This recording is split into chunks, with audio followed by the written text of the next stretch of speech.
never happens. Okay, great. Hi, everybody. How's it going? Welcome to Times Square. You made it. Take a second. Look around. There's no more planes, no more trains, no more buses. You're here. Enjoy. Without further ado, you guys, let me introduce myself. You guys, I'm so sorry.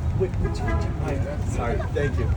Let me introduce myself. My name is Grayson. I will be your tour guide for today. Just a couple of small rules. First rule, you guys, please stay seated for the entirety of the tour. You guys, we are a 13-foot tall bus. These lights are 14 feet tall, okay? So if anybody stands up, there is the possibility of bonking your head, all right? Not nice. Rule number 2, please do not talk to anybody on the streets, okay? You're strangers, you can stay strangers, okay? I promise it will not affect you. And number 3, this isn't really a rule, it's just kind of for me. So, you know, if you guys won't mind just answering questions when I ask them, maybe if there's a sing-along, you could sing along. You know, whatever. I don't know if they told you this was a musical before you bought the ticket, but it is. So, you guys, without any further ado, let's start this tour. We were just in Times Square. We are actually, right now, no longer in Times Square. Yes, so Times Square used to be called Longacre Square. That was due to all the Longacre horse races that used to run back and forth. Now, at the end of the horse race, what would you give your horse as a prize? Yeah, what do you think? A carrot? I like that answer, but I'm thinking something a little bit more sweet. An apple, yes, which is where we get the term, the Big Apple. Yes, that actually stands for the Big Prize. That started way back in the 1910s, and it caught a lot of traction all the way up until about 1929, but we don't talk about that year anymore. Moving on. Now, if you guys look to the very front of the bus and up, you are going to see that massive billboard right in front of us, you guys. That is called the Times Square Tower. Now, on top of it, you can see that really, really long pole coming down. That is where the New Year's Eve ball drops every single year. Now that ball is 12 feet tall, 12,000 pounds. And the outer layer is completely crusted in Waterford crystals. It's gorgeous, but you guys, I'll be the first to tell you, don't come. Okay? Stay home. All right? It is not worth it. Okay? It's crazy. Now, if you guys look on your right-hand side behind you, you're going to see the Hard Rock Cafe. But if you look above it, you'll see that it says Paramount right on the top. Now, you guys, that's because the Hard Rock Cafe used to be the amazing Paramount Theater. This is where Frank Sinatra performed solo for the very first time. That's where Elvis Presley released Love Me Tender for the very first time. And now, for the very first time, you can all order $60 chicken wings. Yes, yes. What? I mean, is that not, that's not the same? If you pay. Yeah. So yeah, maybe it's not the most elegant, but I mean, they wouldn't replace a beautiful, iconic theater with fast food, right? Yeah. But anyway.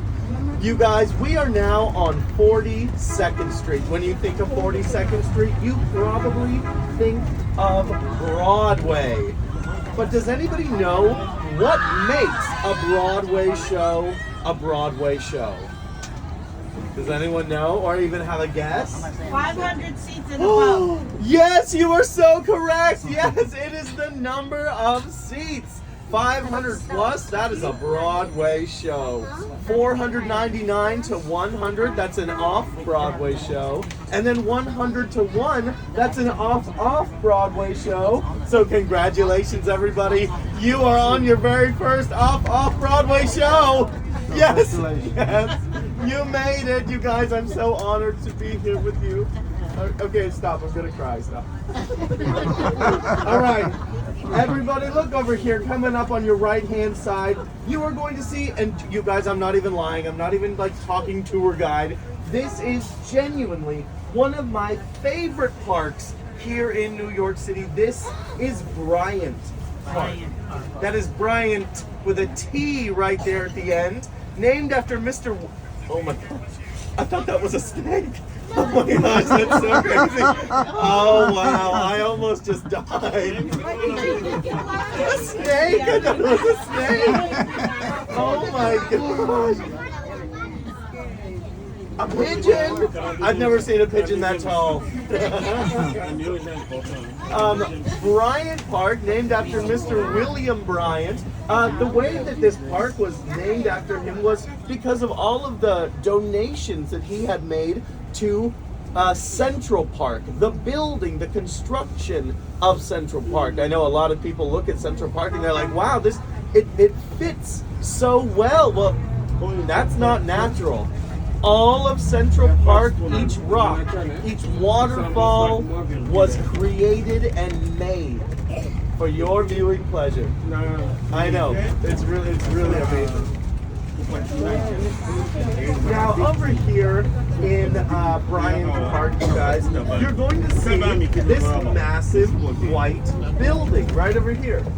Now this building is called the New York Public Library. Now even though the third word is public, you think you'd be able to walk right in, check out a book, and then return it the next week, but no! You're not allowed to check out any of the books that are inside of there. And you guys, there is over 50 million items. Now, items that could mean books, that could mean tape, that could mean records, that could mean movies. You know, it's items, just things that hold knowledge.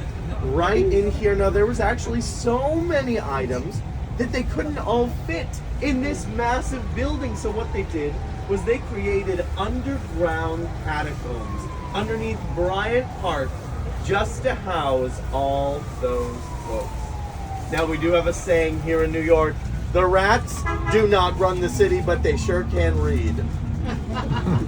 Not good. That's not good. Now coming up over here on your right hand side, you guys, you're seeing those two beautiful lions. Now those lions actually have names. Their names are Patience and Fortitude. Now you can tell which is which because Fortitude is closest to 42nd Street. See that?